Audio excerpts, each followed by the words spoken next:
Hello, hello. How's everybody doing out there? Talking Shit Tuesday. That's right, Talking Shit Tuesday. Got my voice back for the most part, so hopefully I won't get it all, fucked up by the end of the show. Today, what we're going to talk about is Ford trying to make, I don't know, chicken shit out of lemons, whatever, lemonade. Look, the Mach E, I can't believe, is still being pushed by the company. You would have thought that company would have run away from the biggest disaster in terms of marketing and application I think I've ever seen Ford put together, aside from the Pinto, but that's way before my time. The Mustang Mach E, they are still making it. They're pushing it. They're putting it on Twitter saying, hey, this is a thing. We'll talk about that. We're also going to talk about the DA Warriors. What's a DA Warrior? Well, people that go out to the track, especially in the Northeast, around this time of year to claim a record while it's negative 2,000, 1,000, negative 1,500 DA. Now, there's a pro and con to doing that. One, marketing. The con is you can't reproduce it any other time but when the conditions are favorable. The problem is people usually use that as the measuring stick. This car right here went 9.1, 153, like in the middle of 75-degree weather, like plus 1,000, plus 1,500 DA. Not negative DA. This thing ran the number back in the day when it should have. So did the black car in Palm Beach County. We'll talk about that and many more things, but not before Mr. Bill O'Reilly says hello to the people here. Okay. We'll do it live. Okay. We'll do it live. Fuck it. Do it live. I'll write it and we'll do it live. Fucking thing sucks. It does suck, Bill. It always sucks. Everything sucks. But you know what doesn't suck? The sponsors of the show. D&H Performance. D&H.com. Get your parts there. Fuel systems, wheels, tires, you name it. Spark plugs and whatever. Just get it at D&HHighperformance.com. Tell them you're an AMRI member. They might give you a bit of a discount. PMAS, Nick James, PMAS. We got Omar, a Gen 1 intake. Omar, who won as part of the last giveaway on Thursday. Thursday? Yeah. Thursday? Yeah, Thursday. We gave away some stuff to Omar and Renee or whatever, so got him a cold air intake from PMAS, Nick James and PMAS. Two Auto Solutions, Rami's out on Two Auto Solutions, the best late model shop in Puerto Rico. No one else matters. He stopped fucking with Chevy because Chevy is shit, so get your motors built by Rami and get your Mustangs built by him. Bellac Industries, if you want to let everyone know you sell drugs, you put Bellac on your car. And Parts Farm. PartsFarm.com. Parts Farm is the title sponsor of the show. They pay the biggest amount. They hook a brother up with parts. If you want to get used Mustang, Camaro, Challenger, you name it, even a Fox body, once in a while, go over there to PartsFarm.com. Check them out. They got rolling chassis, wheels, tires, interiors, cranker pallets, motors, transmissions, bumpers, fenders, you name it, thepartsfarm.com. Also, as always, you're going to go to Rich Prince and get me paid. That's right. You're going to go to richprince.com/collections/YDBT. You're going to get yourself a Section 8 shirt. You're going to get yourself a sweater. You can get yourself a Hush Money shirt, long sleeve, sweater, white. Who the hell wants a white sweatshirt? You got to get that option out of there. Who the hell wants a white hoodie? That's nuts. Cannot roll up on the ops with white stuff. And they got a whole bunch of stuff here. Check them out. I get paid. You get shirts. That's how it works. Let's add the people here. And we'll get the show started and talk a little shit. We got Leon Phelps and Douche Did It were the first people that said hello. One of on RTR, Joe Swish, 9540, Cody Jones, T. Skorsky, Michael Rodriguez, the guy who bought my headers, Nick, Clean 93 GT, Paul Ponte, Jacobo, Bryson Witt, Dixon, Craig Walls, Mr. Billet Noonan. Did you break the motor? Did you break the transmission? What'd you break? D-Rock Fox, Clint Stroke, B. Levesh, Phil Fez is going to be moving to California. That sucks. Big Pop, Scott Franks, Harley, Jet, Sled, you took Robert and Free Speech, became a member on Patreon. I saw you re-up. Thank you so much. If you are a Patreon member, you saw that I uploaded a video showing you that I took the transmission out of Donnie. That sucked, but it sucked a lot less thanks to you guys that allowed me to buy a bunch of nice tools to get the job done. Z303, Kemzilla, Sam Morales, Mark Christensen, 5-Way Josh, Joe Jackson, Kilometers, Mr. Team Z Anti-Roll Bar. That looks good. I'm going to buy that. Mike S, RoboStyle, JD Swag, D-Rock Fox, Magyar, JD Swag a couple of times, Army Colonel, Izzy R, Coyote Fury, Stuart D, Valley 10th Speed, good morning, Ray Bryson Will, if it's a 10 or 80, you're a 9 driving motherfucker, Nathan, Brian, 03 Cobra, El Verga, Larga, Lund Baseball Tuner, JD Swag, and I'm going to talk about that. Thanks for reminding me, Lund Baseball Tuner. I'm going to talk to people about that situation because I think a lot of people are confused, especially NA guys. what an NA tune entails. Bryson Witt, a couple of times, Slow 99, 101 RTR. Dixon, CJM, Gregory Upvich, Mustang, Dennis, Slow, Rizzy, Matt Oliver, Travis, Michael, Weatherby, Nardi Mercado, Lupe Martinez, More Booth, the Midnight White Fox, Tay Speaks, Jared, Salvador, Dustin Garrison, Blue Thunder, Heath, and all the usual suspects. Bowman, Crime Lord, Nestor Berrios. What's up, brother? Are you traveling again to Argentina? Meter Celeste Apote, Wraith, Kona Blue, Cameron, Pony Cash, and Super Duty Customs. So, if you happen to follow me on X, you saw that I posted this. Ford is out there actually saying this. Introducing the Mustang Mach E. Learn more at Ford, blah, blah, blah. Let's go there. Let's just see what a shit show that is. 2025 Mustang Mach E adds sporty look, auto lane changes, and more auto lane changes.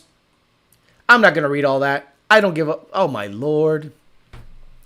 I don't know what the fuck this is supposed to be, Ford, but can you just stop? Just stop. Whatever tooling you spent to get this vehicle done, trust me when I tell you this, if you stopped selling it right now, you would lose less money. Didn't a report come out not too long ago that said that Ford loses about $10,000 per EV sold? Stop the assembly line. Why would you keep selling something that you lose money on? So you can lose less? I'd love for somebody to do an independent analysis at Ford and say, what would it cost us in order to stop making this product versus going through with it, paying the employees, all this shit in order to make this product, or just don't make the fucking product and stop putting it out there? Do you lose billions versus millions if you stopped making the product? Or do you lose billions as opposed to millions if you sell the product? I don't understand the thought process at Ford, and I'll never understand why they keep pushing this piece of shit. It's a piece of shit. Nobody wants it. The only people that want it are virtue signaling assholes and people in California that don't want a Model Y. A better, faster, more range, better charging, higher technology vehicle. Go ahead, get yourself a Ford Mustang Mach E if you're a fucking homo and weird about the Ford brand. So that's that. There's not much to say about that. That one's an easy kill. DA Warriors. Now, everybody knows that in the Northeast, right around now, it gets really, really cold. And that cold weather is favorable for the best time you're ever going to see. Case in point, how fast do you think an E85 Roush Gen 2 car can run with a 79 millimeter pulley, 11 PSI? Guys, put on the chat, how quick, based on your knowledge on this show, how quick do you think an E85 79 millimeter 2.3 liter Roush Gen 2 auto 11 PSI, how quick do those guys go in normal conditions on E85? Let me know. Mr. Billet Noonan, he did say, he answered the question. He said, I fucking Trank Krieger bracket came loose and it jammed a bunch of timing into the engine and threw a run, lifted and torched the head, shaking my head, detonated so bad I needed to replace the piston and the wrist pins. Very good. Danny Bilt says low 10s. Foo Man says 10-9. 10-9. Minibet Madman says 11-5. Everyone is pretty good. You guys are good. You guys are so good. 10s to 11s, 10-5, 10-9, 10-4, 10-6, 10, low 10, 10-5, 11, 20, 10-70s, 10-3-ish. I got one to go 9.8 in negative DA.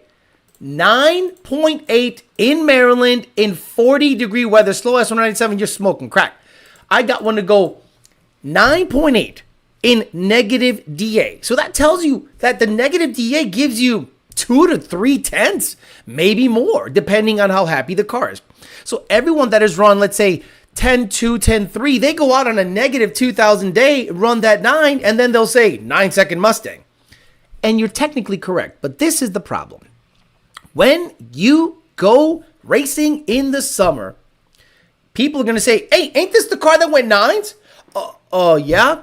Hey, I got a 9-second car right here. Whoa. 9 seconds in the summer or 9 seconds in the late fall? Well, it doesn't matter. 9s is 9s. Right? Your shit went 980s. My boy's shit went 980s. Why don't you race him? And then you race him, and the guy that runs 980s in the fucking normal weather or in Florida trucks your shit.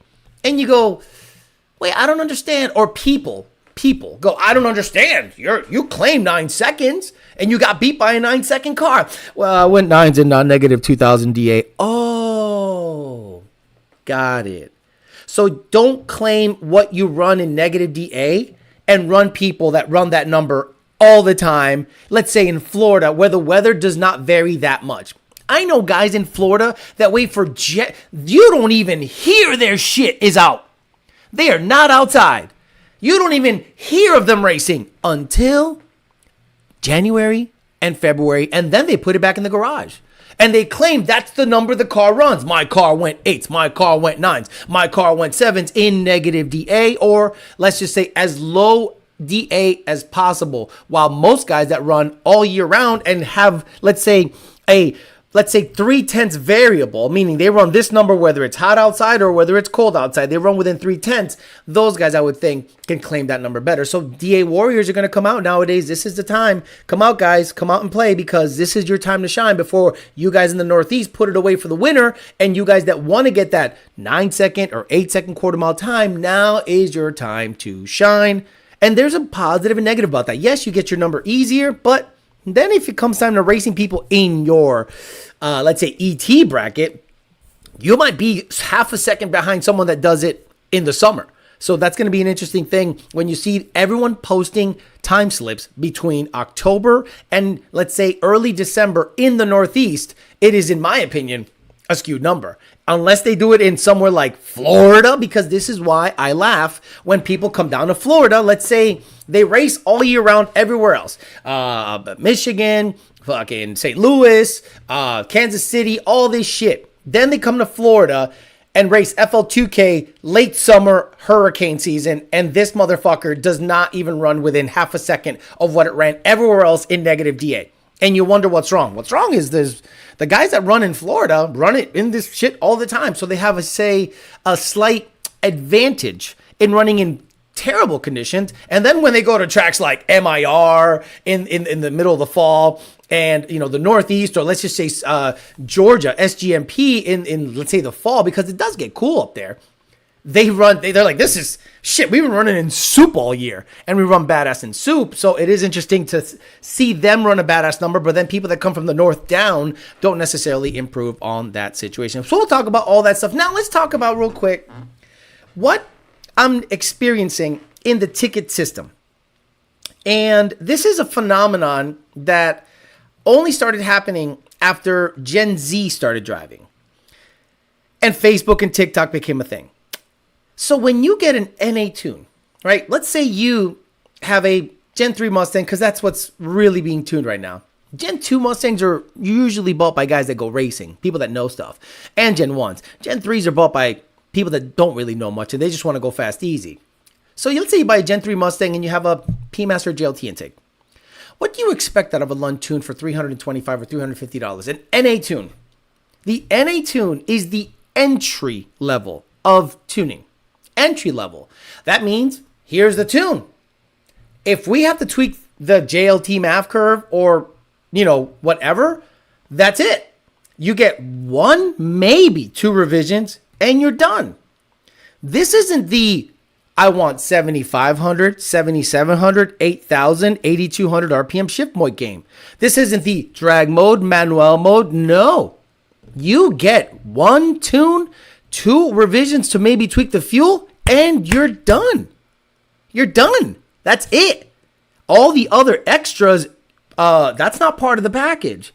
Sometimes we do it out of courtesy, but it's not included. So when people say, what's included in an NA tune? An NA tune.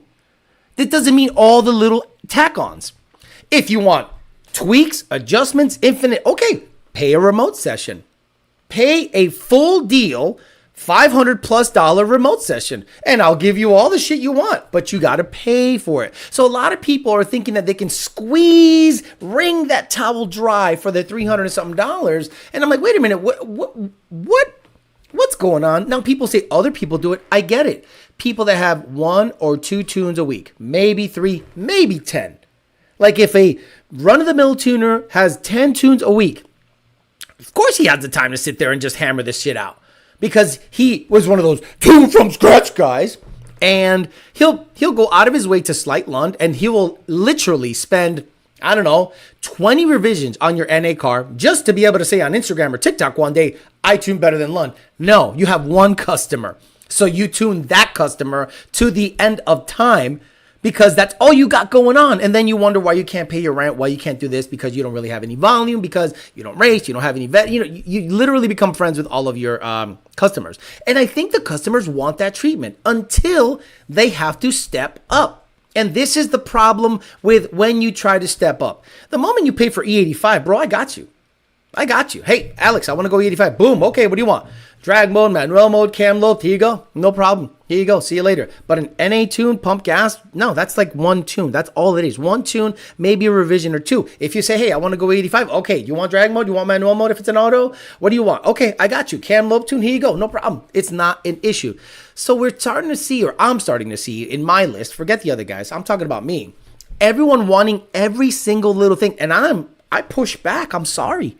I'm not that guy. I'm not going to be there browbeating to give you every single little thing for a entry-level tune price. That's not how it is. If you want a bunch of adjustments, no problem. If you want to go to another tuner and have him ring him dry, that's cool. But what happens when you step up? CJ, Whipple, all these other tack-ons that the other tuners don't have. Drag mode, manual mode, the better shift points, the better cam timing. All that stuff that we have vetted over many years. Now you have to start from scratch because you wanted to go to Joe Blow, get everything done over there. And now you're going to spend double or triple the amount of money instead of saying, okay, let me get an entry level situation. See how I like it. Drive it for a summer, not a week or two, a summer. And then by fall time, you're like, shit, I want to try 85. Pay the add-on. We got you from there on. From there on, you can get all the stuff. But for an entry-level price, I'm kind of surprised that people are tripping. They think that if they complain enough that I'm going to be like guilted into giving you more stuff. That's not how it works. You don't go to Ruth Chris and say, I want to pay skirt steak prices, but I want, the tenderloin, or I want the Wagyu, or I want the prime rib. No. You don't come in with sirloin prices and expect the best cut of steak. That's just not how it is. And that's the best scenario I can kind of like gauge you guys on or let you know that's how it works. If you want entry-level skirt steak, okay, you pay skirt steak, cool, get the fuck out. Thanks for eating it, no problem. But if you want the Wagyu and the badass stuff, I think you gotta pay more. So I'm kind of blown away that people think that they can browbeat people and say, hey, we're gonna tune you into their life for $350. No, that's an NA tune, one revision. Thank you. Now you're in the system, and if you ever want to step up, bro, we got you from there, and you don't have to tune shop and do all this other stuff. Now, some people do the very smart thing. They pay that and the E85 revision up front. Then, perfect. I see E85 and an NA tune. I'm like, this guy, whatever he wants. But again, that doesn't mean we're going to try to squeeze everything out of it because there is nothing to squeeze. It's an NA car. Typically, it's going to make the power it's going to make. And with the fuel added, that's it. If the fuel is sweet, it's not going to see that much of a gain on E85. So that's what's happening in the system. Just wanted to get you guys caught up on that. We'll talk some shit to the people here, get your answers, questions. We still haven't heard from Nick. Like, Nick did not say what I needed him to say in order to get his car reviewed, and I haven't heard back from him at all. Pepper says, I have a dumb question does DA affect how much boost you can run? Since S-E-N-S-E, the air is more dense before compressing it. If you are, for example, close with your fueling, let's say you have a boosted pump, 14 PSI, and your fuel pressure is dropping to 45 at the end. If you go on a negative DA day, that fuel pressure will drop to 30 and you can potentially hurt something. So it's all a matter of how much fuel system you have left, how much octane that you're using, and how much boost you are set up for, that you can be very close to your peak, let's just say, optimal range in terms of your fuel system if you're very close in regular DA versus low DA. Imagine what a car that runs 980s in 6,000 DA could do at sea level. Relax, White Stang. This is where people get confused about DA. So, let's say you are in 6,000 DA, and then you need to spin up, let's say it's a turbo car, and you're going to run, because there's no air available, listen, whatever boost you're making at that DA, the same boost in a turbo situation is going to run the same number at sea level. Why is that? Because it requires more work to suck in that air with your turbo kit. You might have to command more boost, but what the car is seeing for boost, let's say 10 PSI, when you come back down to sea level and go, well, let me set it to 10 PSI. You go to 10 PSI, it's going to run the same number. But let's say, for instance, you have a supercharger and your pulley is a 79 millimeter pulley, and in high DA, 6,000 DA, it runs 11.5. Now, that is a linear boost line. You don't have a boost controller to add more boost. Okay, so you have 10 PSI on a TVS car at sea level. Well, that at altitude, that could be 7 PSI or 6 PSI. So you're going to run slower in higher DA than at sea level. So a 79 millimeter pulley in Denver is going to run 11.5, and that 79 millimeter pulley in Houston is going to run 10.9, 10.8. But turbo's different. Like, I've seen people go to a high, let's say a track, let's say a drag and drive, like Rocky Mountain Race Week. And they're like, well, this goes to sea level. It's up 30 PSI at sea level, and it ran 780. And then at 30 PSI at, higher DA, it ran 780. Pretty amazing, right? I'm like, yeah, but how much more did you have to make the turbo kit work to produce that 30 PSI? You need to a lot of people say some stuff that makes me kind of cringe. I go, wait a minute, 30 PSI at 6,000 DA and 30 PSI at sea level, what's the difference if you're creating 30 PSI? You just need to make the turbo kit work harder in higher DA areas. 30 PSI is 30 PSI is 30 PSI. Now, this is where you guys get confused. The dyno. A lot of you guys that are in, let's say, Denver, and your dyno operator says your car made 1,000 rear-wheel horsepower, and then the correction factor is 1.3, 1.4, 40%, because of the altitude. The barrel, the little sensor, is saying, oh yeah, people don't even say anything. They go, oh, I made 1,000 in the mountain. So imagine what it could make down here. What is the correction factor? What's it correcting on the dyno? Is it correcting 30%, 40%, 10%? What's it correcting? They fail to mention that. So they get happy because in Denver it made 1,000 horse, but meanwhile it's correcting 30 or 40%. Seeing the DA difference racing in Colorado versus Arizona. 15,000 DA to Benjamin takes a lot of ET out of those cars. Dropped 3,500 DA in Arizona and knocked over second of my slow ass NA car. Exactly, NA. But when we're talking turbo cars and you can produce 30 PSI at altitude, that same 30 PSI at sea level, tell me what's the difference? It's seeing 30 PSI at the manifold.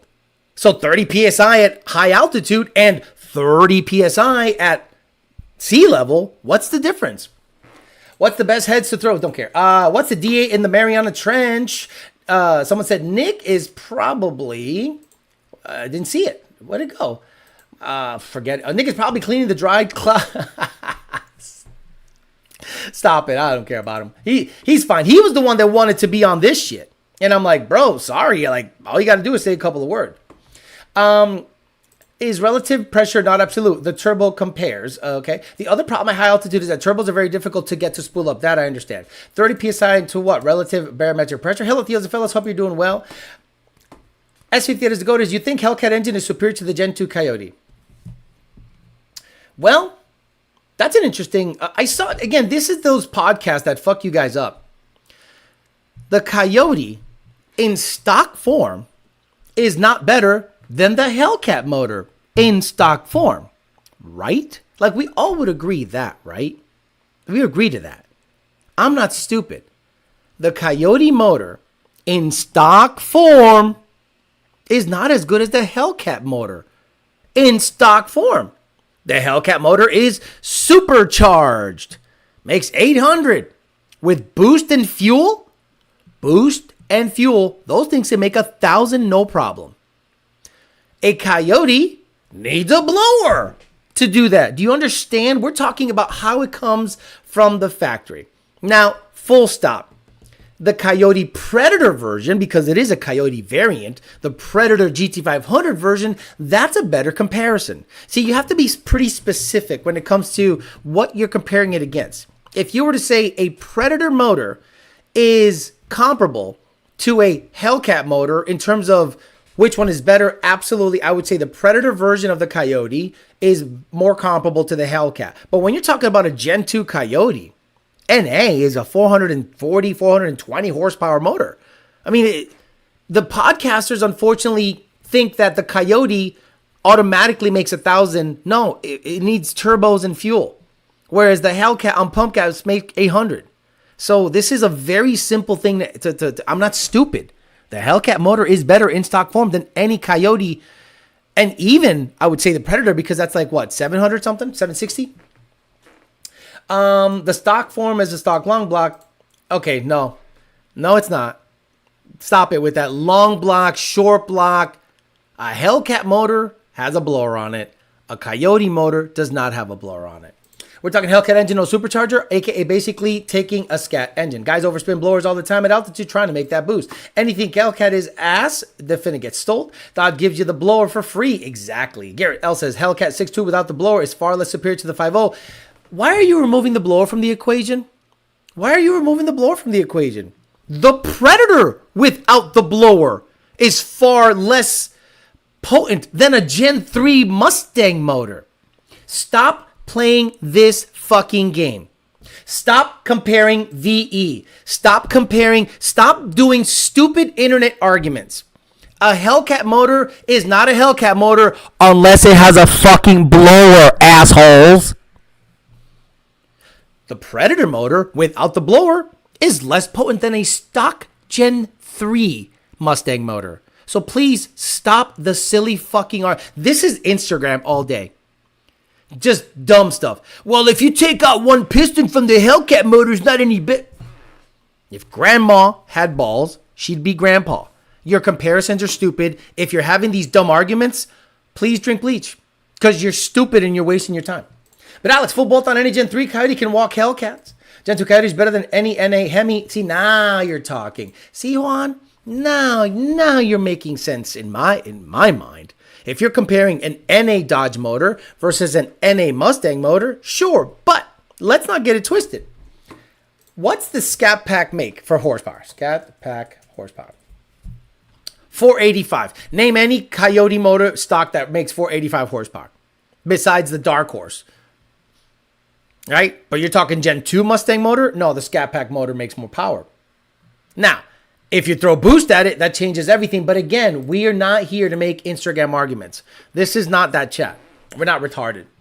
Should have asked Hellcat versus Coyote platform. That's fair. Kind of dumb. My bad. You got it. What head gaskets for a Turbo Gen 3 Illuminator? The stock one. I mean, engine to engine makes sense. Brand loyal nut huggers do comparisons like this, right? Oh, like I saw Ripatune. And they asked him, what's the best motor around? And he goes, the Hellcat motor. I looked at it and I go, yeah, he's right. Did I say, oh? I thought about it. I go, he's right. All you have to do is add boost and fuel, meaning E85 octane. And that thing can make 1,000. Where's the discrepancy? Where's the lie? Like, let's stop making these dumb, minute arguments, because this is the next thing you dumb sons of bitches are going to do. Well, the Demon's not better than the Cobra Jet. The Cobra Jet that's not street legal. The Cobra Jet that doesn't come with a VIN number. That one. That's what we're talking about. The Cobra Jet that... Shut the fuck up. Exactly. Hellcat motor without the supercharger. What are we saying? Right? Like, just... I love this stupid... And here we go. You're saying motor. Motor doesn't include the blower. Here we go. Then the GT500 motor doesn't include the blower. And the Predator, because it's 10-to-1 compression, is less potent than a Gen 3 Mustang motor. Please shut the fuck up. I'm aware of the Coyote shit on the Scat Pack engine. 6.4 Apache's called. Okay. Laugh Master Coyote without 4 cams is far less superior than a Hellcat engine. A plus comparison. These comparisons make me, it kind of puts a blue check mark as to where we're at in the hobby. We are so far from having competent people in this hobby. Guys, do you want to hate cars? Work in the industry. Do you know why I don't have a car that I'm racing a lot? Because I'm busy tuning your shit, worrying about your shit, carrying a laptop like an asshole. Do you think I want to do that? No, but that's my job. So, do you think I want to, after work, fuck with cars? No. If you want to hate the industry, work in it. If you have a fast car and you have an electrician job, a plumbing job, a welding job, anything to do that isn't car related, you are winning. You're winning at life. The moment you get into the automotive performance industry, your hobby takes a back seat. Nobody gives a fuck about you. It's about what you can give me and now because I paid you. And there is no, hey, thanks a lot, I appreciate, no bullshit. That's why I started the Patreon. That's why I started getting paid outside of that, because I'm like, fuck it. Let me make it worthwhile for me. I have some knowledge up here. And let's talk about knowledge. So a lot of you guys say you're about this channel. You're about this life. You're, Alex, we ride or die with you. And then you buy the worst suspension, you know who, ever, and ask me to give you settings on it. This is what we're going to do. No.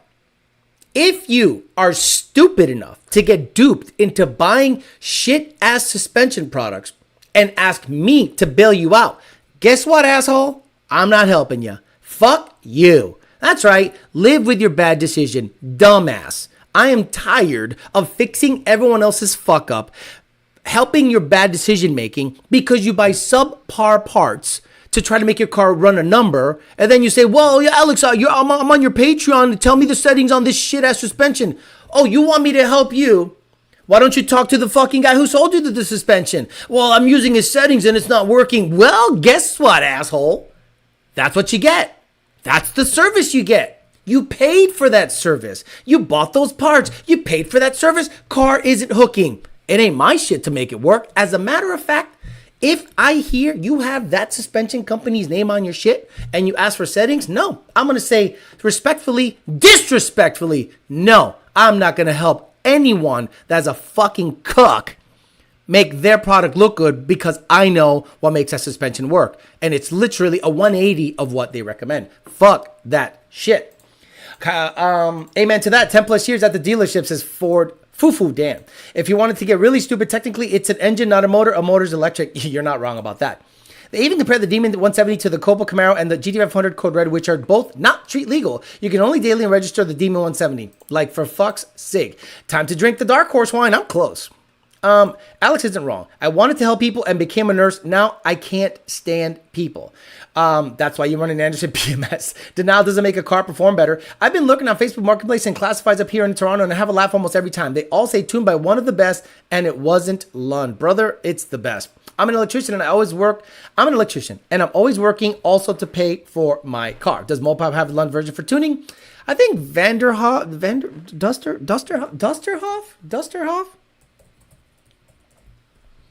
Dusterhoff tuning. So I met this guy and seems like a nice guy. Let me see. Dusterhoff tuning. Ram. Oh, so everyone's talking about who's the Dusterhoff tuning of stage. Who's running the Dusterhoff tuning stage 2? Dusterhoff tuning Instagram. He doesn't have that many followers on Instagram. Oh, 17.2. I'm trying to see, but I've heard the name Dusterhoff. Senior knows him. I've met him. Seems like a good guy. So apparently, I'm not saying he's the Lund version because I don't know intimately, but it's going to be Ripa tuned and Dusterhoff are the only, and DBR. I think DBR, Dusterhoff, and Ripa tuned are the only Dodge tuners named that get mentioned by people that I work with. So those three. So look it up. Automotive industry is more trifling than nurses. You want to see fast stick shift GT500? What suspension is he referring to? Really, Samuel? Really? But Alex, the color red of my suspension, Valley 10 speed. Let me get the FLK in the chat. The I pay you, so tell me what I want to do argument is ass. I'm going to have to pre-purchase a tune and LRX. Tio, would you agree it's the dual clutch trend that makes the Mopars quick? Hemi doesn't. Tio, would you agree it's the dual clutch trans that makes the Mopars quick? Hemi doesn't like high revs like Coyote. Ghostburn, can you tell me which Mopar has a DCT? Dual clutch trans. DCT. Ghostburn, tell me which Dodge has a DCT. You might be in for a surprise. Coyote Cramler, bro, you push ESS blowers hard for a bit. Everyone makes mistakes. ESS blowers, G3Xs, with a 120 or 110 millimeter pulley are gapping the shit out of cars they should not be gapping. Please shut the fuck up.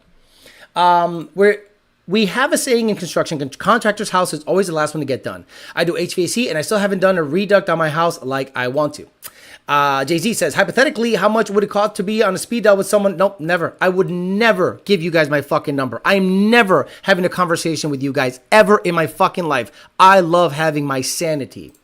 Sage Mitchell, Whipple 350 on 85. At what point do the BAPs start to struggle and you need to get a return style fuel system? Anything after 12 PSI, I would not trust the dual pump with BAPs on the 85. If you're good at something, never do it for free. Right. Seriously, if you have a shitty suspension product and their settings are not good, why would you talk to me about settings? Why would you email me about settings? Why would you ask me to fix the shit? The manufacturer supposedly tested this nonstop. Track tested. Like vetted. So if their shit doesn't work, did you buy a shit product? Because the product is only as good as the support. What if you bought shit suspension before you discussed it? I have discussed it for 10 years almost, Sal. Almost 10 years. Literally almost 10 years. I've discussed that suspension. Stop it. S58 is the GOAT says the Hellcat over C601 any day. Just better objectively, I feel. No. C601 is a 570, 60 to 130 car with like 3 bolt-ons. No. I think Duster Hoff tuned Demonology once, trying to my father-in-law to tune his jailbreak Hellcat. Trying to my father-in-law to tune his jailbreak. Okay, Minibag Madman, can you take an aspirin? Can you take an aspirin? Duster used to tune for Ripa, but something happened and they don't tune for Ripa anymore. Gotcha. Thank you for hooking me up with the intake. Shout out to PMAS, best cold air intake company by far. Yes, we got him going with a Gen 1 cold air intake. Sorry I'm late. Can you repeat everything real quick? Jetpet says, this fool just said Hellcat over a ZR1. The only thing the Hellcat has on the ZR1 is the fact that it can do side swipes. It can side swipe 15 at once instead of 3. Yeah, nothing Dodge fucks with a ZR1 with bolt-ons. Stock for stock, sure. But bolt-ons? Come on, stop it. The ZR1 will fuck shit up. Oh, stop. S50 is the GOAT. Stop. You're saying really fucking stupid shit right now. As a matter of fact, S58 is the GOAT is the dumbest username I've ever heard. And the fact that you're saying Hellcats are better than C6 ZR1s? Please shut up. Alex, some work done on my GT350. Nestor Barrios says, Alex, need some work done on my 350. Would Thunder be? Yes. So Nestor Barrios, believe it or not, I got a call from Thunder, Autosports. He's like, hey, Alex, one of the guys came down here and said that you're having issues with Donnie's transmission. Can you let me know what it was? I go, well, it wasn't anything you did because all you did was install the converter. Everything else was great. I think because it is a remanufactured transmission, I looked and had a remanufactured, who knows how they remanufactured it, but the fact that it had a remanufactured tag on it made me go, okay, this thing has probably seen some shit. But the 2 weeks that it ran, no problem. It just started to slip a little bit. So I took the trans out. I looked at the converter. Converter was put in perfectly. Everything. Well, holy shit, they torque shit down so tight. Love you guys. A little easy on the torquing, but shit ain't coming off, so that's good. And they did nothing wrong. They did everything great. They had the fluid was at the proper height level on the thing. It's all good. So I don't think Thunder did anything wrong. But yes, Thunder is on top of the late model game. Give them a call. Give the guys down there a call. See what they can do for you, brother. 392s, they don't have a DCT. Exactly. No Mopar has a DCT. They have ZFs. No, Duclage. None of them. I'll find that phone number. You have my phone number, I think. I don't know. People sleep on SRT Challenger. Shut up. Still waiting for you to accept my friend request. Nope, not going to happen. Chat. Is Alex on white pages? We need Amory parts for our Mustangs to gap Hellcats. Amory. So what did Alex said he was going to do if Trump wins? I didn't say anything. What did I? I don't think he's going to win. I think the Democrats are going to fucking cheat and they're going to win. That's just I don't give a fuck what anybody says. 2020, you really think they fucking won legit? Get the fuck out of here. S58 is go. Clean 2016. I'm done. I'm done talking to this guy. S58 is the GOAT. Get the fuck out of here. Saying just ridiculous shit. We need aspirin merch, exactly. Lund for the win. Spent the money. If you want to stay NA, we went 5-160 to 130, and that was without a drop of nitro meth. Exactly, Danny Bill. Danny Bill had an NA Gen 3 car on straight ethanol, E85. No nitro, no King Daddy gut. I mean, it was gut, but not King Daddy Houston, chop it up gut. And he went 5-160 to 130, NA. No nitro. I was responsive to the dude who said Hellcats have DCTs. Gotcha. I don't care, though. S58. So owns a gay BMW. Hellcat fanboys, be on that good stuff. Alex, hope you're doing... Wow, Ed Diaz, are you okay? Hey, Alex, hope you Dre phone well. I'll catch video later. Is he okay? Someone check in on Ed Diaz. Breadman must have a buddy who rebuilds transmissions. Why do you always skip me? I wanted you to talk shit about my most recent YouTube short. I waited to talk shit. I don't even know who you are. YouTube short. Who are you? I don't know who you are. Thirst Coast Cody said, hey, bitch, are you still Poppy Trump is going to lose? Things are looking pretty promising right now. I think he's going to lose. It's good. It's ready.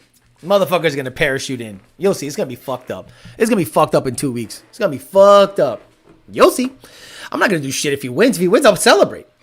Theo, do you think Ford keeps making the Coyote because of Lund Racing? No. Cobra at 460? Not at all. I think Ford is going to ride this horse until it dies. It is a wonderful engine. They stumbled across it in 2015. Holy shit, this thing is great. Fucking 10 pounds of boost, 650 wheel. Holy shit, this thing rolls out. Gen 2 was made.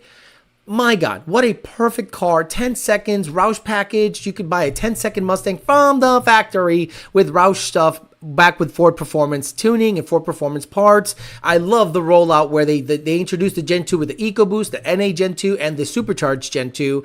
The 10, 11, and 12-second combos was so cool when they introduced it. So then Gen 3 came out. DI, but the DI didn't do anything for power. It was just better cams, better heads, better valves, higher compression, 10 speed, kept the power range really well.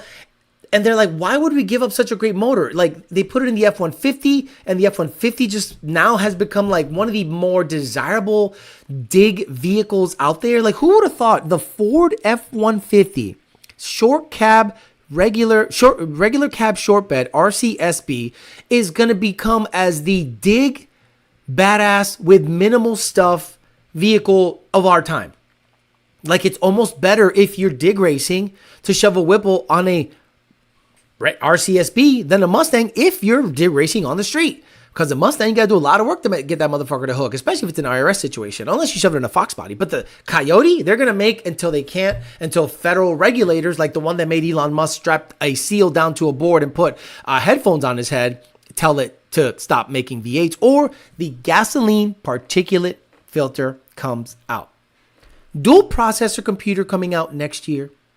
And right behind it, I think, unless Poppy Trump gets in there and tells Elon Musk, get in there and gut these agencies. Unless Poppy Trump wins and Elon Musk gets in there and does the Department of Government Efficiency and guts it, which people will die. People are going to do assassination attempts. It's going to be crazy. So if people start getting their jobs and their bread buttered, you're going to see some crazy stuff. If the Democrats win, you will see gasoline particulate filters in Mustangs in the United States, and it's over. Johnny. Ford Master says 350 with a Lund Flex tune since 2018. Hats off to the Lund Tuning and Ticket System for helping me resolve the false knock issue. Also, hats off to DNA for the ease of purchase. So the torque converter needs to get coated open or scrapped, since you said the fluid was kind of contaminated. What? Show me when I said that the fluid was contaminated? Rizzy, show me when. Go find a timestamp where I said, yeah, the fluid looked fucked up. The fluid looked perfect, I said. Perfect. What suspension do you recommend for a 13 GT500? The stock one.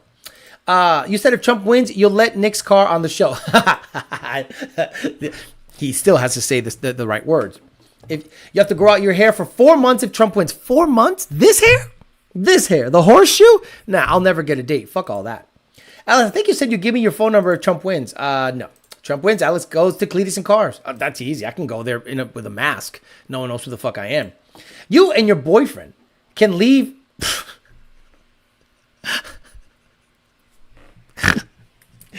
What is the picture?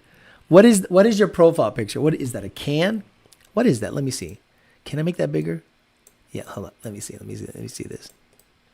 I'm gonna make this big. What is this? Wait, what is that? Dude, what is that? I am zooming the fucking snake in a can.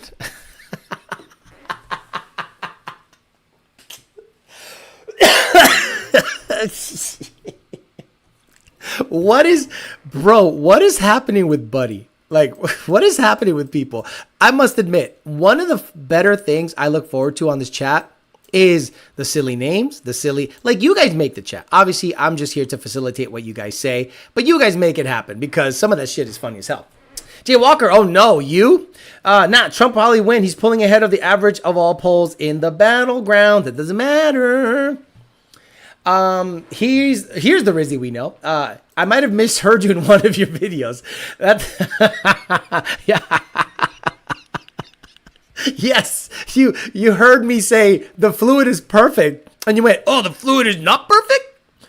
Oh my God! Did you say the fluid looked? You did say the fluid looked a little weird. No, I said the amount. It was a little high, but that was because I didn't have the car. What I did was this: I got the car up to operating temperature. I popped the fluid, the fill cap, and it has a little, gauge in there, with a little stick. And when I popped it, fluid came out, and I'm like, "That's weird." And then once I put it in drive and just ran the drums, the fluid must have just made its way through the drums nicely, and the proper level was actually reading on it. So I didn't say it was bad. I thought Alex said he'll do a live as YOLO if Trump won. That's pretty good.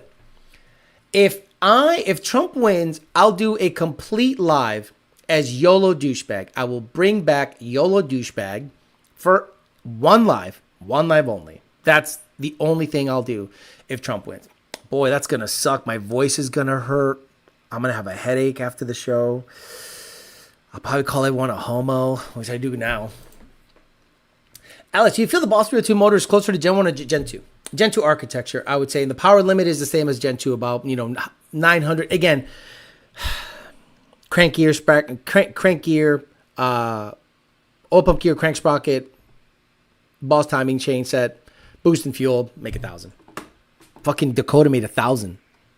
Deal, if Trump wins, drop a pic of you with hair. You talked about the trans slipping before you got the converter done. Exactly. You said fluid change and filter change will remove friction material. Exactly. I said my issue is if the transmission has, clutch material in the oil, then it's probably keeping it alive. The moment new fluid went in there, it flushed everything out. It cleaned everything out. Once the filter caught up any of the particulates, now the true nature. But the shifts were on point, so I can't imagine. What did it say? Smoke in a can? Oh, I thought it said snake. Sorry, I thought it said snake. I love my Coyote, Alice, but I wanted something different and hated the 10-speed, clunky. So why'd you get an S58? So that you stuck with. So you're now a downpipe hero. You're now a downpipe hero. You're stuck at 9.8, 9.7. Can't upgrade from that unless you go dumb.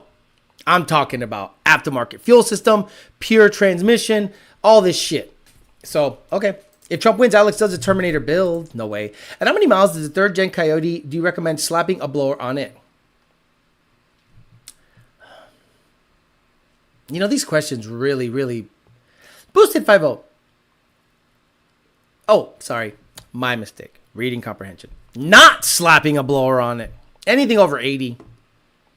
Because a Coyote at 80,000 miles is beat the fuck up. YOLO Victory Party. YOLO Live and air out all the beef in the industry. Nah, there's no real beef anymore. I just ignore everybody. Believe it or not, it's crazy how with time. So one of the interesting things that happens in the industry, and you know what happened back in the EPA situation, right? And again, I'm not going to air out dirty laundry, but you might be in for a surprise. If Trump wins, Alex should live interview Turvey and go along with whatever crazy shit comes out of his mouth. No. What good is bringing back YOLO if you can't go scorch earth on the industry, Alex?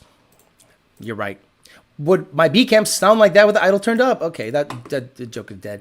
YOLO douchebag, JJ the boss 2024. Alex, what all has to happen to swap a 10R80 S197? Kent, you have to... Itchy Bison, how are you going to control it? Let's do some critical thinking here. Itchy Bison, let's say I install a 10R80 in a S197 that has a Gen 1 motor in it.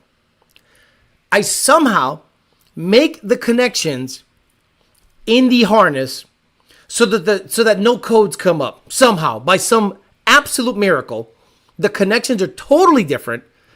It's a 10-speed. It needs a Gen 3 computer to control it.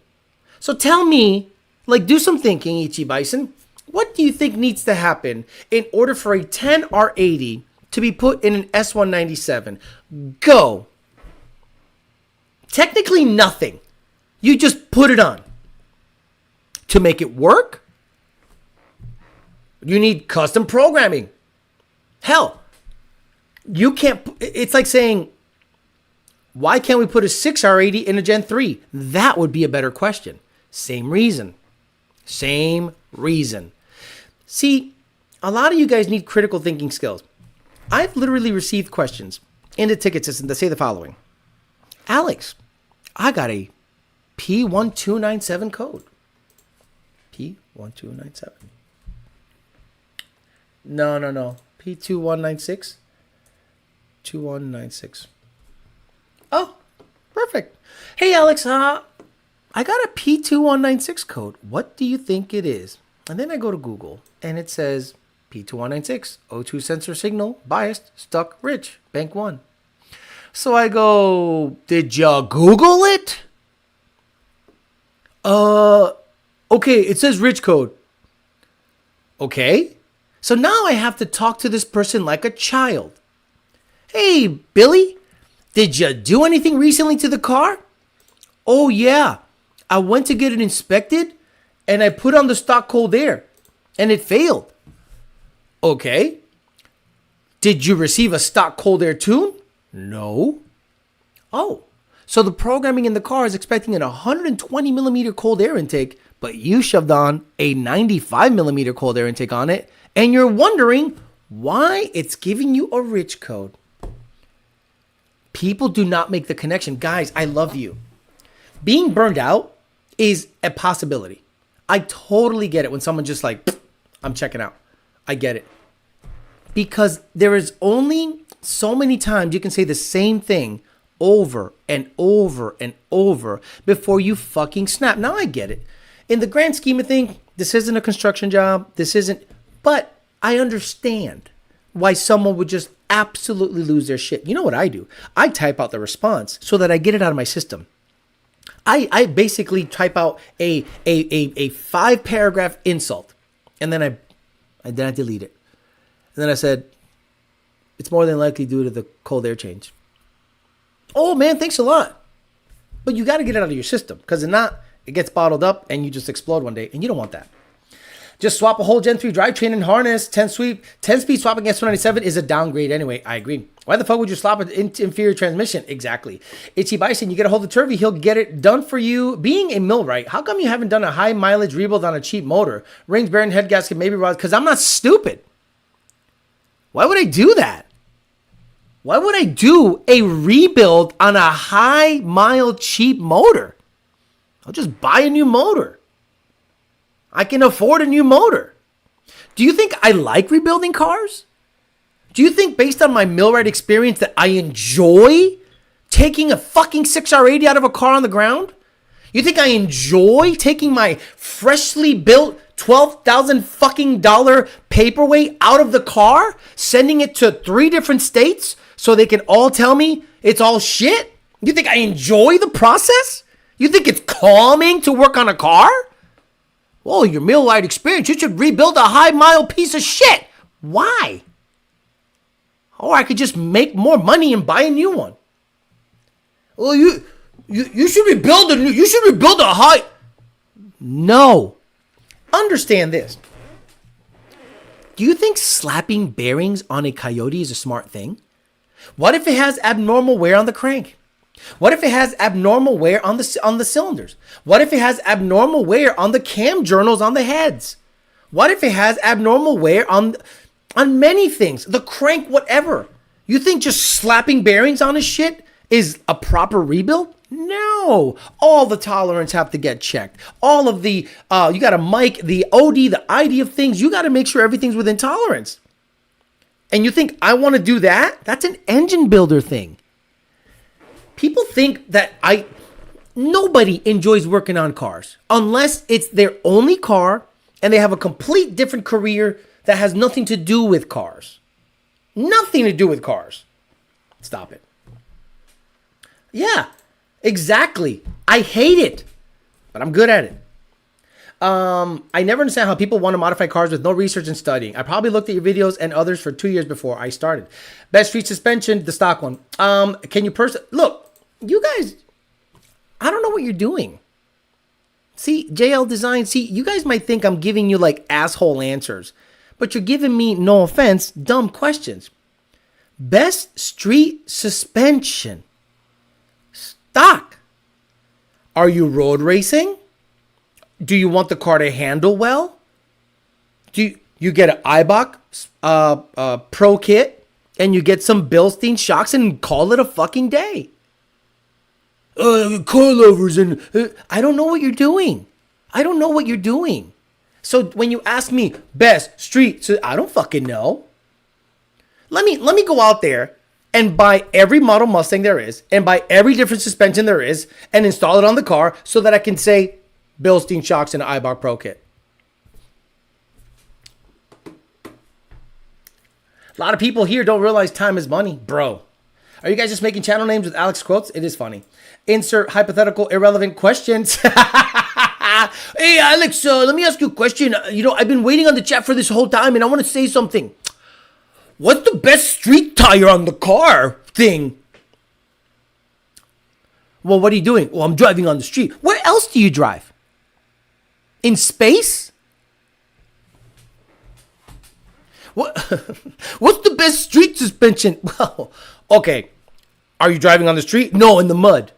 Oh, so what's the best off-road suspension? Well, no, I'm on the road, but it's muddy in my driveway. I can't. That's not very grassroots of you. Working on cars every day for a living, my blood pressure is 120,000 over 80. Saying Biden 1 is like saying the DCT is better than a 10 or 80. Damn, was hoping to get a shirt made. Just reuse valve springs and cut keys. Know what I'm saying? Plus, the investment of the tooling is crazy. Mr. Barrios, come on, Papa. You're a millwright. Just like slap some bearings on the thing. What's the big deal? Get a high mileage F-150 Coyote motor. You buy some Clevite, whatever the fuck you want to announce it, Clevite bearings and just shove them in. Fuck the tolerances. Don't mic nothing. Just put new stuff on shit that has 100,000 miles. Lando Ortega. Are you the guy at FFRE, Lando? So Lando Ortega, based on, if that's his car, by the way, he's got a 7-second Coyote. Lando Ortega is one of those guys that builds FFRE motors. And we like him a lot at Lund Racing. You know why? He brought us about 80 energy drinks at FL2K. So yeah, Lando, let me ask you. When you guys get a brand new 5-tube motor in, you just slap shit on, right? You don't sit there and measure everything, measure the deck, measure the bores. No, you just take a run-of-the-mill kit, slap it on, bam, 3,000 horsepower Coyote capable, right? 2,000 horsepower capable Coyote. Sorry, I said it backwards. See, my Spanish gets in the way sometimes. I think these live streams are actually how you let out your frustrations from work. No. This is what you guys need to realize what we deal with. So when you go on Facebook, right, this is what you hear. Alex is just a bass valve tuner. Really? Okay. So let me ask you a question. You start from scratch every tune? It takes you 3 weeks to tune one car? Or do you have values that you've learned over time and apply them to a known combination? That's a bass valve, dickhead.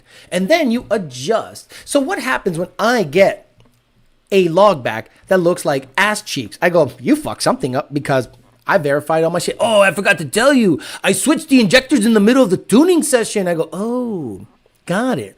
So when I get a question that sounds silly, I go, you guys don't know what you want to do you? You just want to do things, right? Not you, everyone, but like generally. Hey, I bought a Mustang. What do you think I should do? Get in it and drive it down the street? Oh no, but like, what do you think I should do?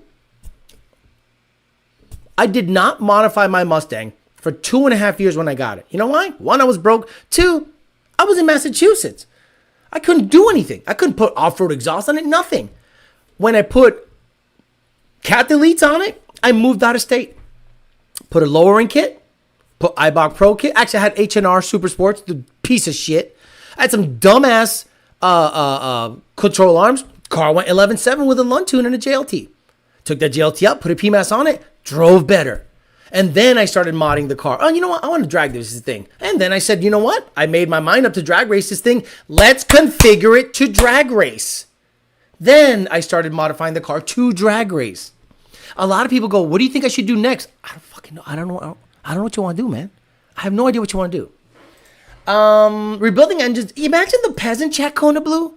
Says this is the new peasant chat. Sunday's show was high IQ.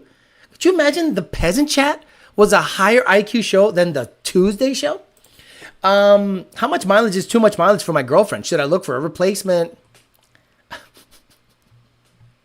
I could answer that question based on the username, but I'm not. I'm good. Alex, what can do? What's your favorite kind of hamburger helper? Insert hypothetical relevant question. Says, whose tolerance? I hardly know her. Don't forget. That's absolutely Chris. Don't forget Blueprint Homes. Frank the Tank. Rebuild it so you can use the blueprint, the blue thing. The thing. The fucking thing, the blue. Shit. I got to find that. Let me see it. I love it. That clip from Sunday was wonderful. I'm putting out shorts every day that I don't do a video, just so that the views can stay like the graph doesn't go down doesn't dip too hardcore. But this is something I clipped the other day, and I just loved it because it just made me happy. It just made me happy to be able to clip this fucking thing, and because this guy is like the biggest clown on podcast ever.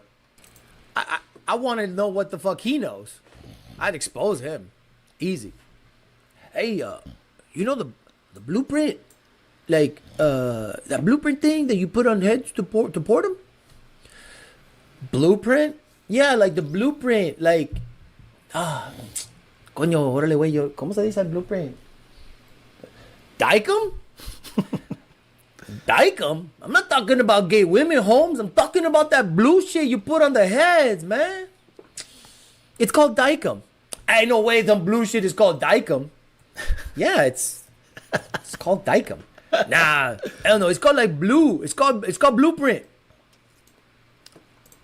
Dicom Steel Blue. No, the Dicom. What are you talking about, the Dicom? See, the problem with podcasts is it gives a bunch of people that don't know shit about cars access to a lot of people. And usually it's the Instagram types. Again, the same guys that say Cobra Jet should be compared to a demon. What? Fuck out of here. Are you going to post 630 rebuild process? Kevin Rojas? Yes. So this is what's going to happen this week. Tomorrow, I'm going to take the transmission down to power by the hour. Jake is going to tear it down, and I'm going to video that process. Now, we could do two things, and you guys can give me a heads up, and I might do a poll. Should I do 2 separate videos? Tear down and then another video with a build, or we should do it all in one shot. I say we do it all in one shot because it doesn't take an hour to take apart a transmission. Jay can pretty much determine pretty quickly, okay, this is what I see wrong. The clutch discs are fucked up, blah, blah, blah, blah, blah. And then that's a 10-minute video. Okay, stay tuned. Next, the build process. And then brand new parts show up because it's going to take a couple of days for parts to show up. I'm getting the Blue Streak Forward Planetary. It's like $2,500. I'm getting the Ford billet. Every billet part that exists, this transmission build would normally cost $8,000. So I'm getting after it. Fuck it.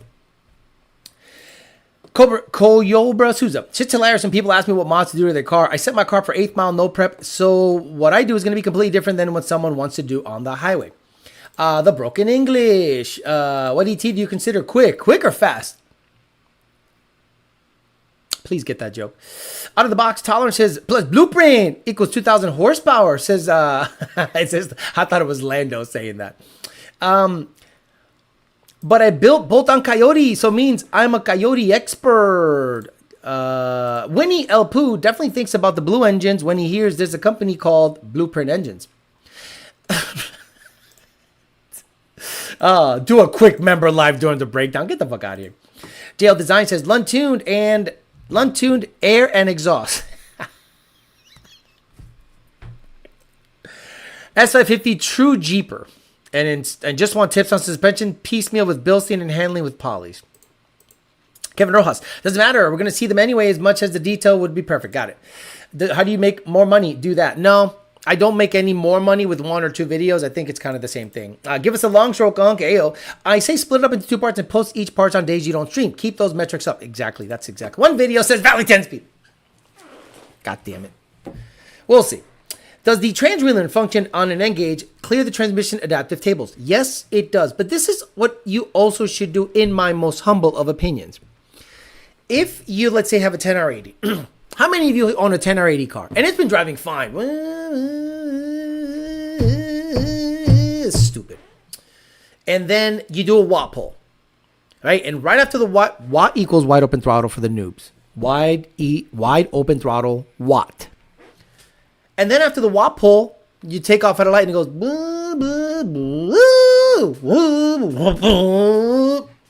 You're like, wait, what the fuck happened?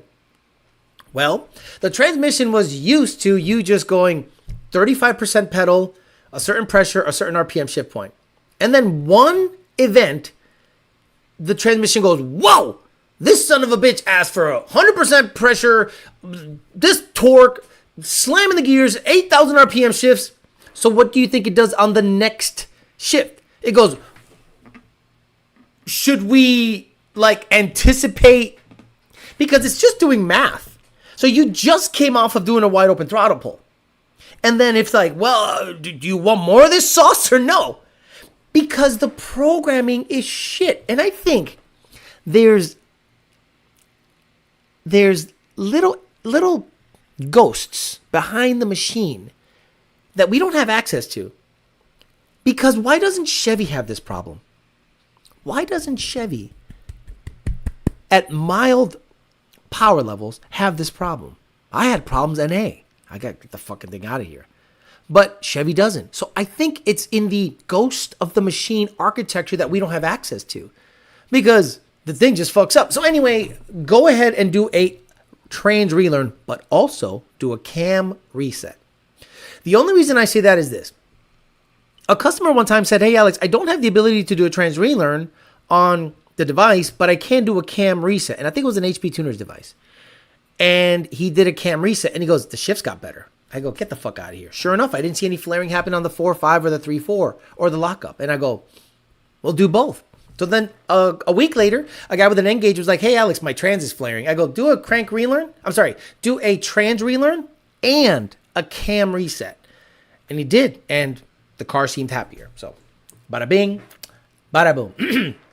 I own a 10 already. Says here, I own one. Y'all tune Air now? I guess. It's a blue card, the same as a green card.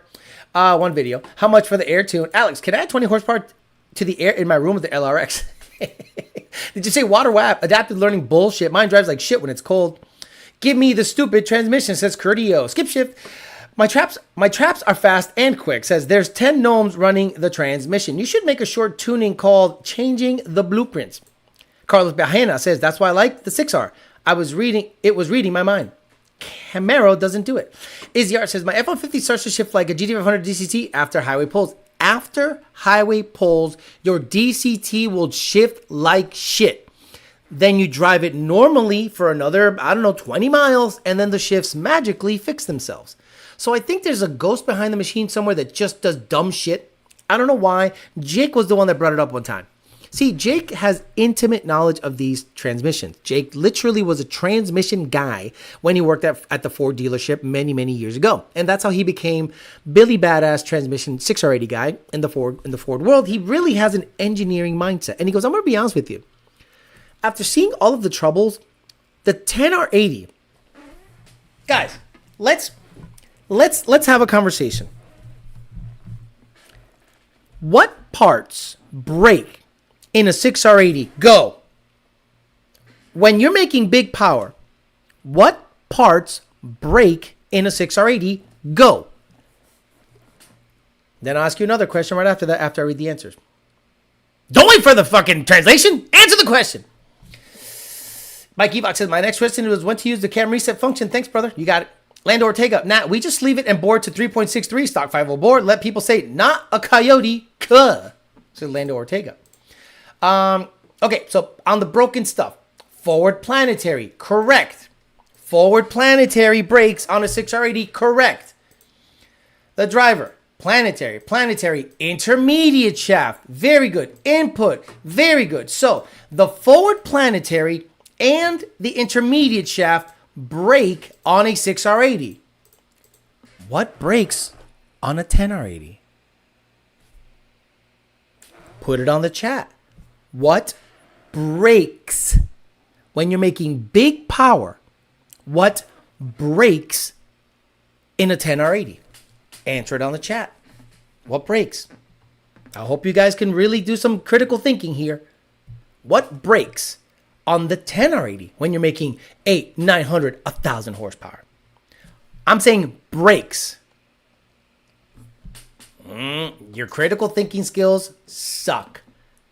Your critical thinking skills suck. I said brakes. The forward planet brakes. The intermediate shaft brakes. What brakes on a 10R80? Come on, guys.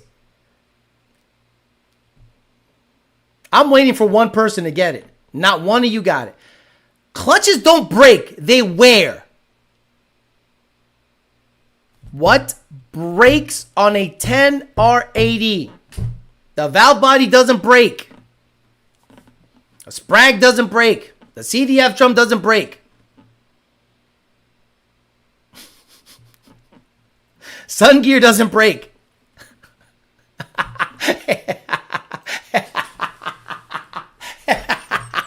Anthony said lore. Nobody here gets it. Nobody here gets it. Jaywalker. Out of all the people, the programming breaks. No hard parts break on the 10R80. Think about it. When was the last time you saw somebody say, my 10R80 broke this part, and it is common? Not the gears, not the sun gear, unless you have wheel hop. I'm saying for power purposes, a 6R80 breaks the forward planet and the intermediate shaft. On the 10R80, it's the fucking programming. When was the last time you saw an intermediate shaft break on a 10R80 1,000 horsepower car? When was the last time a drum broke on a 1,000? No, it wears. There's issues. The valve body wigs the fuck out. Things just wig out. But braking, nothing really breaks. And I go, somebody's going to say, oh yeah, I saw this one thing where this one guy. No. The 6R80 has a very common break point. Forward planet, intermediate shaft. Those are the first two things that are upgraded. I'm going to talk to Jake about it, and I'm going to make sure Jake goes on record, and we will talk about that at length when I take apart the 6R80. But nothing that I know breaks on a 10R80 as common as a forward planet or a intermediate shaft on a 6R80. So that makes you go, okay, so why is the 10R80 failing so much when if supposedly Ford and Chevy had a joint venture in making this transmission? But why does Chevy's not have the problems that Ford has? It's all in the programming. It's somewhere in the background. Something back there got populated real fucked up because a stock car has a stock tune. The 10R80 will act up. That is not an if, it's a when. Oh, Alex, been driving my car for 10,000 miles. All of a sudden, the 10R80 fucked up. Did you change anything? Nope. Did you do anything? No. Did you tune it? Nope. It just fucks up. I know guys that have 2.7 10R80s, 3.5 EcoBoost 10R80s trucks, and their transmission just goes to shit with nothing done to the car. So there's something in the background that is just not jiving with these transmissions, and I don't think it's hardware. I think it's software. Call me crazy. Does Jake not build the 10R80s because of the lack of good programming? Exactly. He's like, wait a minute. I'm not going to go out of my way and start selling 1,100, 1,200, 1,300 horsepower capable transmissions if something I can't control causes issues. We have a 6R80 behind a Lando. What do you think the Lund's car is making? Lando. So let's say at the flywheel, your car went 750. So you suspect your car's making 1,900, right? The Lund's going 660 at 3,200 pounds. And the transmission is chilling, surviving, shifting, and the clutches look great after a whole event. The transmission goes all the way down to Jake. Jake takes it apart, goes, clutches look great. I'm just going to throw new ones in there, but they're fucking great. So why can't the 10R80 survive that? I don't know. They're always smoked. The steels are smoked. Everything is smoked. Who knows? Can't you turn the adaptive learning off? Not really. Maybe. We're all reduced to peasants tonight. Adaptive learning, DA tuning, Chevy scan forward, the fluid, Chevy program debug, pump drive gear. So if you can shift it manually, it's indestructible. 100%. My stock 10R80 bi-weekly cam resets to solve a 4.5, 5.6 flare hard shift. Grant Wilbur. The fuck was that, Alex? The programming in the 24 Mustang is better, I must admit. Yes, so if you get into, do this, guys. If you have a friend that has a F-150, because this is the best way to describe it, get into an 18 to 20 F-150 stock truck. Go watt. Now get into a 21 and up F-150. Go watt. Different computer. Not a TC298. It's an MG something. What is it? It's an MG something.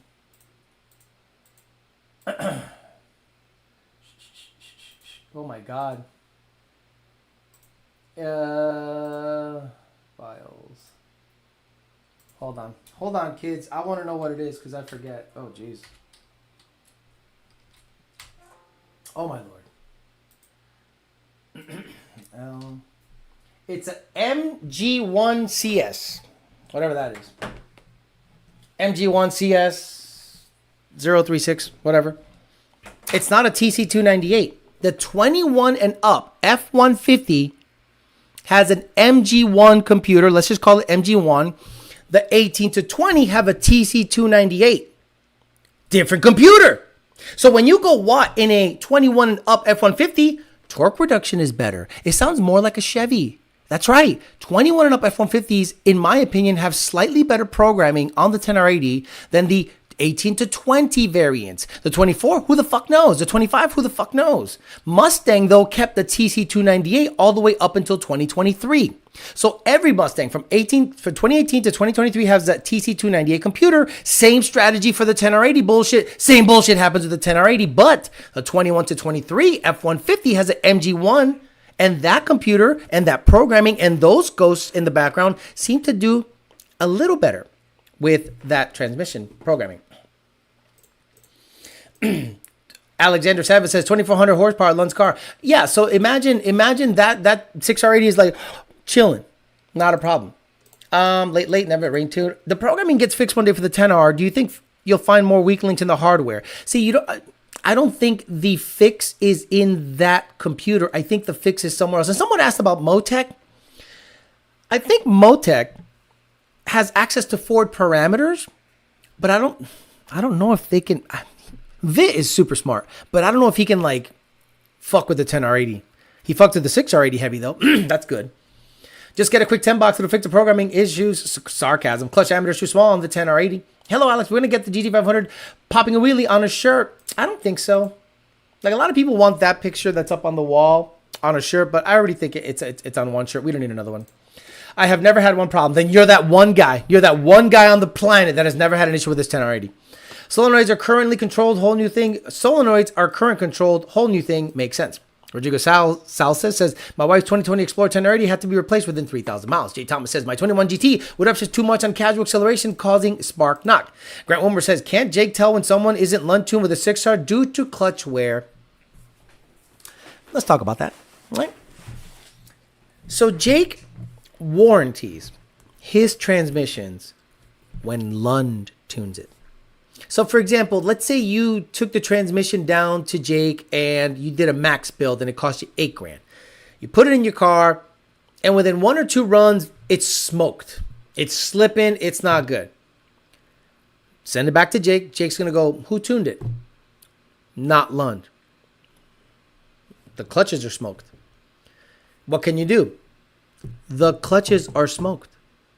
So, I have seen people have a power by the hour built transmission 3 to 4 years at over 1,000, 1,100, even 1,500 horsepower. And they just do a preventative maintenance thing and they send it down to Jake and Jake goes, look at the clutches, bro. Look at the clutches. They're mint. They're mint. I'm going to warranty transmissions only if they're Lund tuned.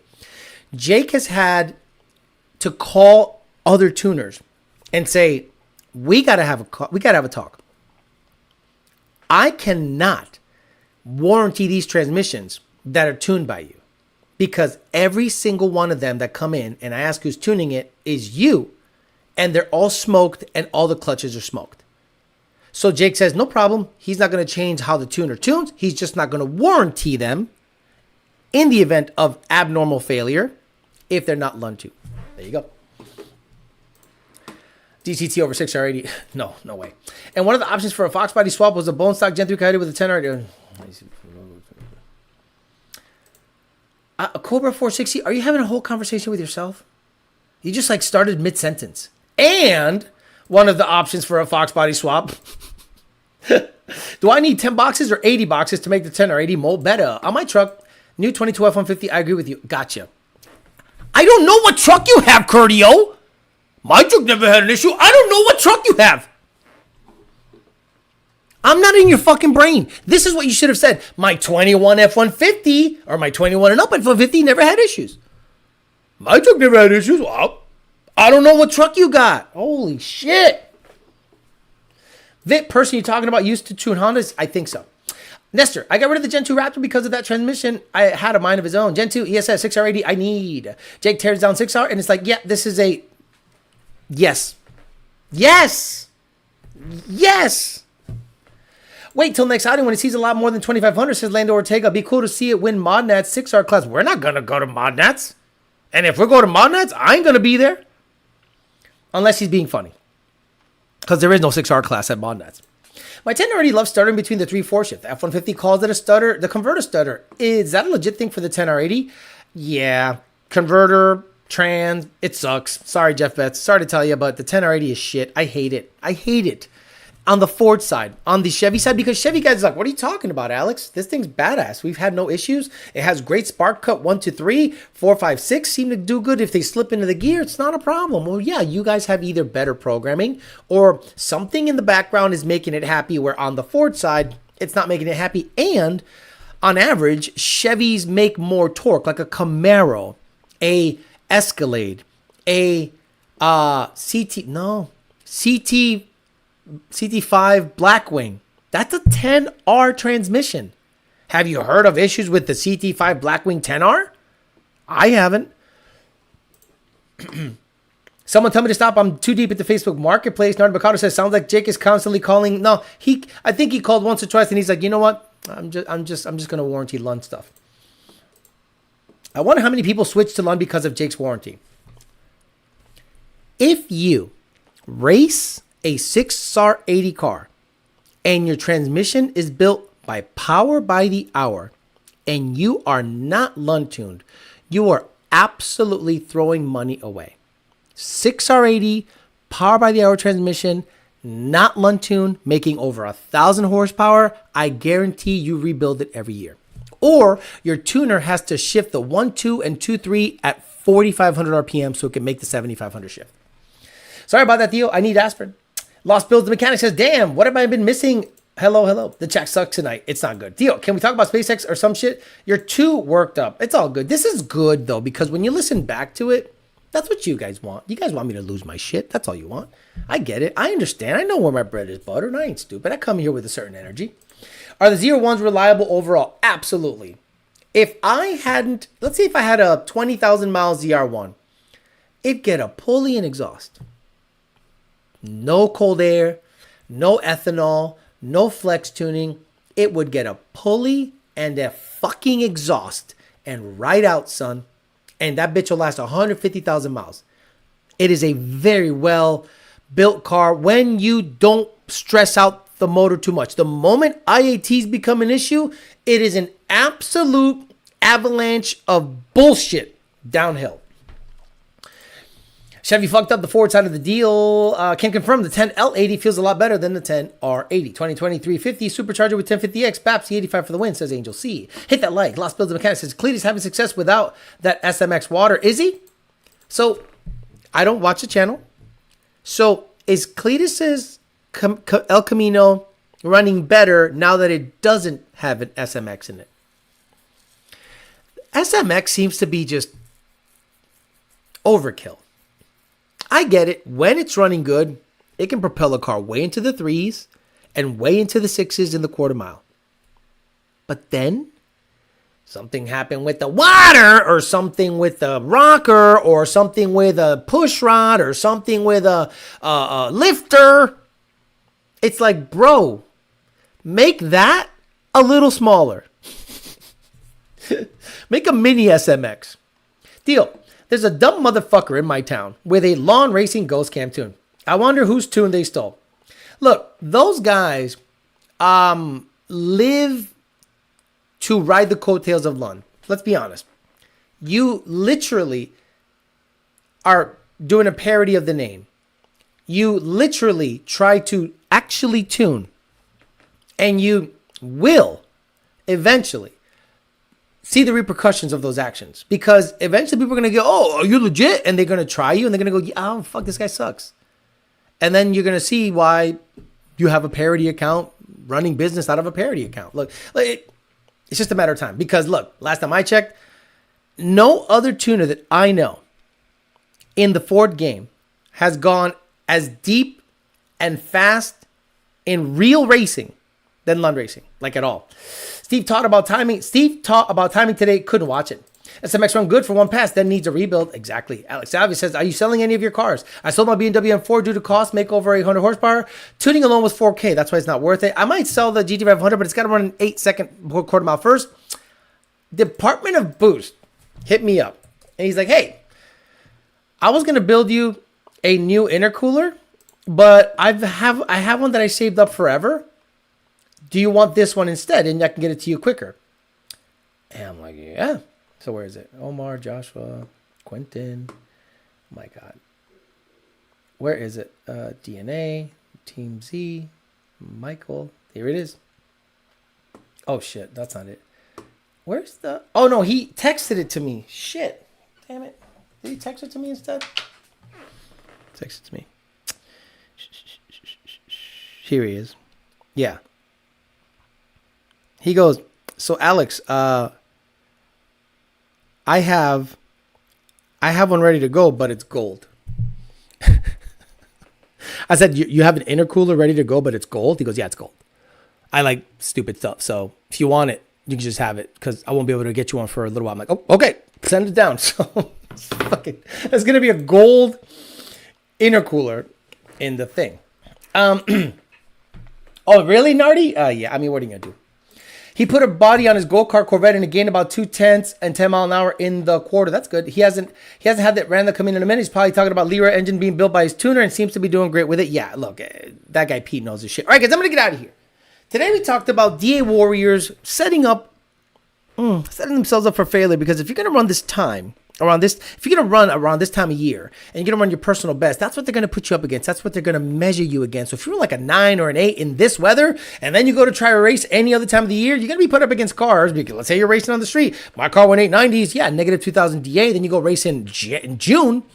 They're going to put you up against an 8-second car. So it's going to be interesting if DA Warriors take that into effect. We also talked about Ford putting out another MACH E version when they should just literally quit while they're ahead. And then we answered your 10 or 80 questions, 6 or 80 questions, most of the chat, which became kind of the peasant chat for a little while. I'm out of here. I'll see you guys on Thursday for YDBT Daily. We'll talk some shit then, see what happens between now and then, and see if any industry news happen in the next couple of days. If not, we'll see you on the Peasant Chat. But for the rest of you, I will see you guys on Thursday for YDBT Daily. Have a great rest of your night. I'll see you guys later.